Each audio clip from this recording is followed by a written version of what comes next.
हम बुलेटिन की शुरुआत करेंगे जहां उत्तर प्रदेश के कानपुर के भैरो घाट चौराहे पर रईसजादे की रफ्तार ने खूनी खेल खेला। दरअसल एक बेकाबू लैम्बोर्गिनी कार ने ऑटो और बुलेट को रौंदते हुए पैदल यात्रियों को 10 मीटर दूर उछाल दिया। ये रिपोर्ट देखिए।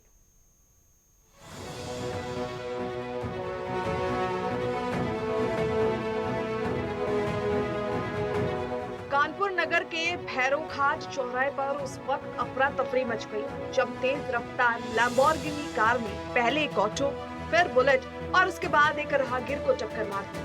हादसे के बाद कार बिजली के खंभे से टकराकर रुक गई। इस हादसे में बुलेट सवार 2 ममेरे भाई और एक राहगीर गंभीर रूप से घायल हुए। प्रत्यक्षदर्शियों के मुताबिक काले रंग की लैम्बोर्गिनी कार तेज रफ्तार से आई और पहले एक ऑटो में टक्कर मारी। ऑटो टक्कर लगने के बाद घूमकर दूसरे दिशा में चला गया। इसके बाद कार ने बुलेट को टक्कर मार दी। कार का पहिया बुलेट पर चढ़ गया। दोनों भाइयों को मामूली चोटें आई। हादसे के दौरान पैदल जा रहे चमनगंज निवासी तौफीक को भी कार ने जोरदार टक्कर मार दी। टक्कर इतनी तेज थी कि तौफीक उछलकर करीब 10 मीटर दूर जा गिरा, जिसके पैर में गंभीर चोटें आई। हादसे के बाद मौके पर लोगों की भारी भीड़ जमा हो गई और कार सवार को घेर लिया गया। इसी बीच पीछे से आई एक दूसरी गाड़ी से 5 से 6 बाउंसर उतरे और भीड़ को हटाकर कार सवार को निकालने की कोशिश करने लगे। हालांकि उन्होंने अपना नाम और पहचान बताने से इनकार किया और इस दौरान मौके पर जाम की स्थिति बन गई। सूचना मिलने पर ग्वालटोली थाना पुलिस मौके पर पहुंची। कार सवार युवक को बाहर निकाला गया, जिसकी नाक में चोट आई थी। उसे भी अस्पताल भेजा गया। दिल्ली नंबर की ये लैम्बोर्गिनी कार दिल्ली के वसंत विहार पश्चिमी मार्ग निवासी के मिश्रा के नाम से पंजीकृत है। कथित तौर पर कार उनका बेटा शुभम मिश्रा चला रहा था, जो तंबाकू कारोबारी बताया जा रहा है। पुलिस जब कार को थाने ले गई तो वहां कारोबारियों के बाउंसर और परिचित लोग भी पहुंच गए। आरोप है कि बाउंसरों ने पीड़ितों से अभद्रता की और कार पर कवर डाल दिया। मामला उच्च अधिकारियों तक पहुंचने के बाद कुछ देर में कार से कवर हटाया गया। पीड़ित सोनू त्रिपाठी ने कार चालक के खिलाफ थाने में तहरीर दी। पुलिस का कहना है कि मामले की जांच की जा रही है और कार्रवाई भी की जाएगी। हम और विशाल हमारे ये मामा लड़के हैं, इनका नाम भी विशाल त्रिपाठी है। हम लोग अपना पावर हाउस तरफ से आते थे तो हम लोग गाड़ी रोक के वहाँ पे ठेला लगाया था जुनैद, ये पीछे सामने पड़ा था अभी, तो उसकी दुकान पे टी शर्ट हम लोग खड़े होकर बुलाए तो टी शर्ट देखने लगे खड़े होके। तो हमने गाड़ी स्टैंड लगाया तो ये थोड़ा पीछे बैठे थे, थोड़ा साइड में हटे। जैसे ये साइड में हटे नहीं तो तुरंत कहते पीछे से हमने देखा आवाज़ बड़ी कसके आ रही है, तो घूम के देखा तो इनको हमने इशारा कि ये देखने लगे, तो इनको हमने झटके से हाथ खींचा। तो जब तक का उन्होंने आके पहले एक ऑटो में हल्की गाड़ी छुआई, फिर उसके इनकी बुलेट पे उसने गाड़ी चढ़ा दिया पूरी। उसके 2 लड़के बगल में खड़े तो उनके भी एक्सीडेंट हो गए, वो बेचारे डॉक्टरी करवाने गए हैं। और ये लोग जो इनके बाउंसर है ये हम लोगों से लड़ने लगे तो वहाँ हम लोगों से इनकी भैंसा वैसी हो गई। वो लोग कहते नहीं उनके साहब का अटैक पड़ा था। कोई सज्जन थे जब गाड़ी भिड़ी है तो उतारे गए हैं, तो उनके मुंह से हमें लग रहा है कि एक्सीडेंट में स्टीयरिंग उनके मुंह में लगी है, तो उसकी वजह से उनके खून निकल रहा था। तो उनको वो लोग कहाँ लेके गए हमें जानकारी नहीं, लेकिन हम लोगों को भी ला के थाने में कहा गया आप लोग। ये घटना पावर हाउस चौराहे पर हुई थी और बुलेट में हमारी टक्कर मारी है। लैम्बोर्गिनी कांड पर पुलिस कमिश्नर का बयान सामने आया है। दरअसल रघुवीर लाल का ये कहना है कि शिवम मिश्रा गाड़ी चला रहा था।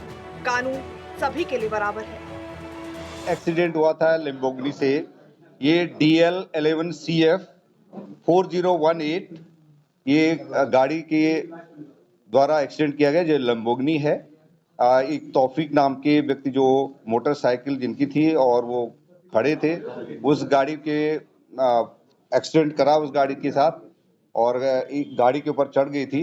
उस तौफीक के कुछ इंजरी आई हैं, उनके हाथ में और पैर में इंजरी हैं।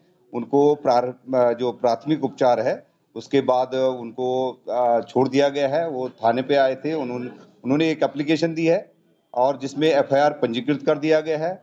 उस समय क्योंकि उनका नाम पता नहीं था तो गाड़ी का डिटेल मिला है, गाड़ी को सीज कर दिया गया है।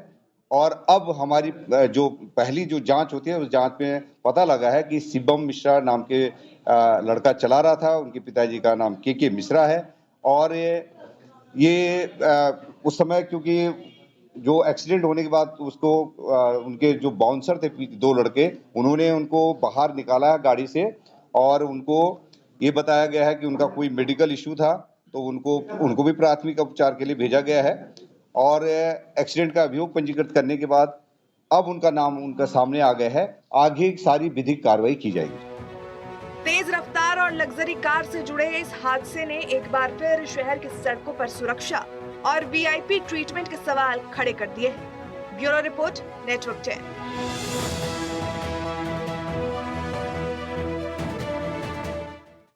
और चलिए इसी खबर पर ज्यादा जानकारी के साथ कानपुर से हमारे संवाददाता दीपक सिंह का रुख करेंगे, जो लाइव हमारे साथ जुड़ चुके हैं। दीपक, अगर बात करें जिस तरीके से ये पूरा मामला सामने आया है, आम जनता की सुरक्षा को लेकर, सड़क सुरक्षा को लेकर कई सवाल खड़े हो रहे हैं, लेकिन उससे पहले क्या कुछ ये पूरा मामला है, फिलहाल क्या कुछ अपडेट है? बिल्कुल, आपको बता दें पूरा मामला जो है ग्वालटोली थाना अंतर्गत का है, जहां पर कल जो है एक तेज रफ्तार कार ने जो है ऑटो में टक्कर मारी और इसके बाद जो है बुलेट पर टक्कर मारी। जो कार ने बुलेट पर टक्कर मारी तो जो बुलेट सवार था वो उछल कर काफी दूर गिरा और इसके बाद जो कार थी वो एक बिजली के खंभे में टकरा जाती है। जब हादसा होता है तो वहां जो आसपास के लोग थे वो वहां इकट्ठा हो जाते हैं और साथ ही साथ जो कार में जो व्यक्ति था जो चला रहा था, उसका नाम शिवम मिश्रा बताया जा रहा था, वो भी घायल हो गया था। इसके बाद पुलिस मौके पर पहुंचती और फिर कार चालक जो घायल होता है उसको भी अस्पताल भेजा जाता है। साथ ही साथ जो ऑटो में टक्कर लगती है, जब जो बुलेट में टक्कर लगती है, वो भी जो व्यक्ति घायल होते हैं उनको भी पुलिस जो है अस्पताल भेजती है। इसके बाद वहां पर काफी हंगामा देखने को मिलता है, क्योंकि जो बाउंसर थे उस कार के जो चला रहा था उन्होंने बता की। इसके बाद जो है पूरा मामला थाने पहुंचा। थाने में पहले कार को जो है बाकायदे छिपाने का पुलिस ने प्रयास किया, लेकिन मामला जब बढ़ा तब देखा कि पुलिस ने जो है कार को सामने लाया और इसके बाद जो एक बुलेट सवार पीड़ित था उसने पुलिस को तहरीर दी। हालांकि जब पुलिस को तहरीर उसने कल दी थी तब पुलिस ने मुकदमा नहीं दर्ज किया था। पुलिस का ये कहना था कि जांच के बाद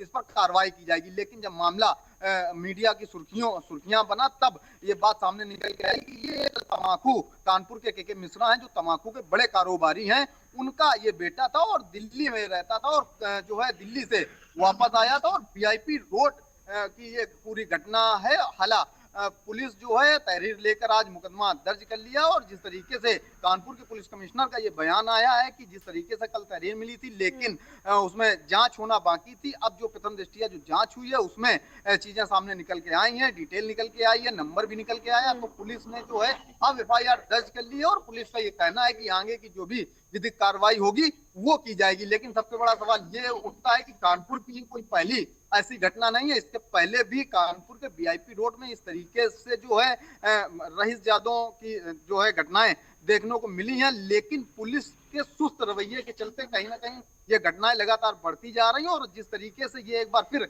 घटना हुई तो कहीं ना कहीं पुलिस पे सवालिया निशान खड़े होते हैं। साथ ही साथ ट्रैफिक पुलिस पर भी सवालिया निशान खड़े होते हैं, क्योंकि वीआईपी जो रोड है वो वहां कहीं ना कहीं वीआईपी जो लोग आते हैं वो उनका रूट होता है और जगह जगह पर ट्रैफिक पुलिस रहती है। इसके बावजूद इस तरह की घटना होना जो है कहीं ना कहीं सवालिया निशान खड़ा होता है। लेकिन जिस तरीके से पूरी घटना हुई, सबसे बड़ी बात यह है कि हादसे में किसी की जान नहीं गई, लेकिन 3 व्यक्ति अभी भी गंभीर रूप से घायल है, उनका इलाज चल रहा है। अब जो पुलिस है वो अपनी जांच पड़ताल लगातार शुरू कर दी गई है और अभी की जो अपडेट है वो ये बताई जा रही है कि जो पुलिस जांच कर रही वो कारोबारी के घर पहुंची है, पूछताछ के लिए पहुंची है, लेकिन जो कारोबारी हैं उनके जो वहां नौकर बंगले पे लगे हुए हैं उन्होंने जो है दरवाजा तक नहीं खोला और पुलिस अभी तक अंदर नहीं पहुंच सकी है। पुलिस का ये कहना है कि लगातार हम लोग प्रयास कर रहे हैं और अंदर जाके पूछताछ कारोबारी से भी होगी और साथ ही साथ उनके लड़के से भी होगी। लेकिन जिस तरीके से पूरा बयान पुलिस कमिश्नर का आया है, उन्होंने कहा है कि जांच के बाद कार्रवाई की जाएगी। सवाल ये उठता है कि जांच के बाद क्या कुछ कार्रवाई होती है। बिल्कुल दीपक, ऐसे में एक सवाल और लेना चाहूंगी, ये जो पूरा हादसा है ये किस समय का है? क्या ये दिन में हुआ था या ये रात में हुआ था? क्योंकि अगर दिन का ये हादसा है तो सवाल और ज्यादा पुलिस महकमे के ऊपर खड़े हो जाते हैं कि जब दिन में ही सड़कें सेफ नहीं है तो रात के समय पर खाली सड़कों पर आम जनता की सुरक्षा और जान की कीमत जो ट्रैफिक पुलिस है वो कैसे सुनिश्चित करेगी? बिल्कुल, ये जो घटना है वो दोपहर 2 बजे के आसपास की बताई जा रही है और दिन की घटना बताई जा रही है। अगर रात की घटना होती तो शायद जो है इतनी रात में वहां बुलेट और ऑटो न होते, लेकिन दिन की घटना बताई जा रही। तो जिस तरीके से दिन की घटना है तो कहीं ना कहीं पुलिस जो है ये कह रही है कि उस व्यक्ति को जो चालक है उसको मेडिकल इशू था। अब मेडिकल इशू पुलिस बता रही है, अगर उसका मेडिकल हुआ है, उसमें मेडिकल इशू आता है तो जाहिर सी बात है कि कहीं ना कहीं उसको मेडिकल इशू हुआ होगा, लेकिन सवाल ये खड़ा होता है कि पुलिस सच्चाई सामने लाना चाहती है या फिर छिपाना चाहती है। फिलहाल पुलिस की जांच का विषय है, अब देखना ये होगा कि जांच के बाद क्या कुछ आगे कार्रवाई होती है, लेकिन कहीं ना कहीं सवालिया निशान पुलिस पर खड़े होते हैं, क्योंकि इसके पहले भी वीआईपी रोड पे इस तरीके की घटनाएं हो चुकी हैं। जी।